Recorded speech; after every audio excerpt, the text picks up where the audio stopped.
It would be among the most extraordinary miscalculations in the history of international politics to base an imperial policy on the reconstruction of other powers and the dismantlement of one's own military establishment. And yet that was the essence of American policy in the post-war period. Our policies, Professor Chomsky would have you believe, were intended to produce American control. But where do you see signs of American control in relation, say, to our principal allies in the world? I had the privilege for more than 6 years of representing the United States, among other places, in meetings of the North Atlantic Treaty Organization, an organization of 16 independent nations. And I can assure you that there wasn't a representative from any other nation around that table who would for a moment accept the notion that the United States controlled the policy of his country. When we deliberated, as we frequently did, in order to produce the statements that from time to time we made on a consensus basis, we had to persuade others to accept language that they could sign, and frequently, indeed most of the time, we were only able to achieve consensus by making essential compromises so that everyone was content with what became the policy of this collective organization. Hardly a system of control. Now, I haven't seen the State Department documents to which Professor Chomsky refers. And without questioning that such documents exist, I would only caution you as a practitioner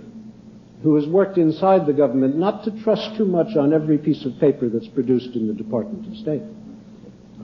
I developed something of a reputation for disregarding all pieces of paper produced by the Department of State. And the fact is that the Department of State, like most other American institutions, contains a wide diversity of views and opinions, some of which one would wish to be associated with, others that one would most certainly not wish to be associated with. And I would take with a grain of salt the words of individuals just because they happen to constitute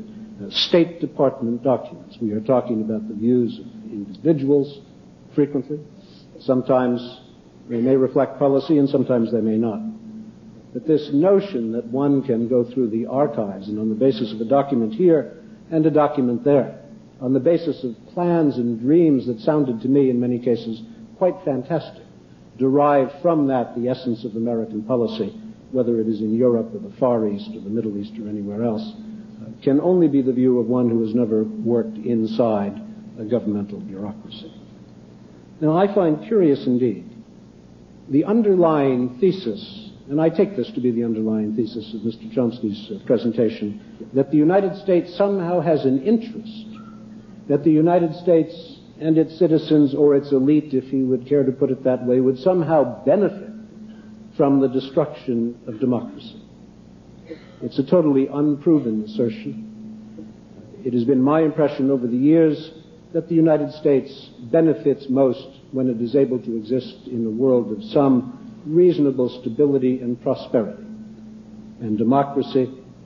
as far as we know,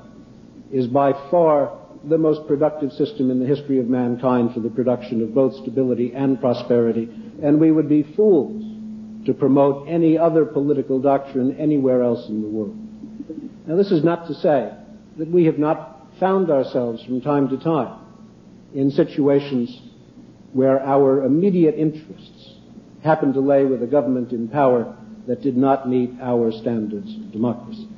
We live unfortunately in a world in which there are other countries, including some quite powerful countries, who do not believe that their interests lie with the expansion of democracy, but believe rather that their interests, and perhaps indeed their future, lies with the expansion of communist rule, in particular the sort of communist rule that might be directed or substantially influenced from the Soviet Union. And I wouldn't deny for a moment, I'd be foolish to deny it, and you would be foolish to fail to understand it, that there have been and will in future doubtless be occasions when the United States, in the interests of protecting its broad interests and in the long-term interests of promoting democracy around the world, will find it necessary to resist communist expansion by finding itself in opposition to governments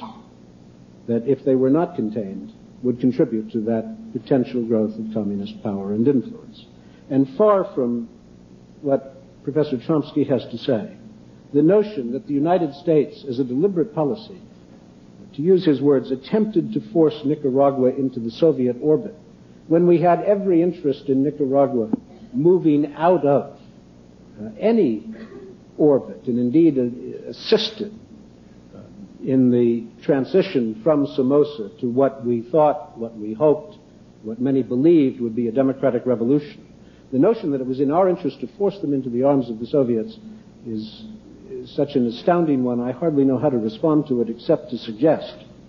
that even the early history of the American relationship with the Sandinista regime makes it clear that we sought to assist that regime, we gave aid to it, and our disappointment is a disappointment that is mirrored by leaders of the Contra movement, many of whom were part of the original revolution.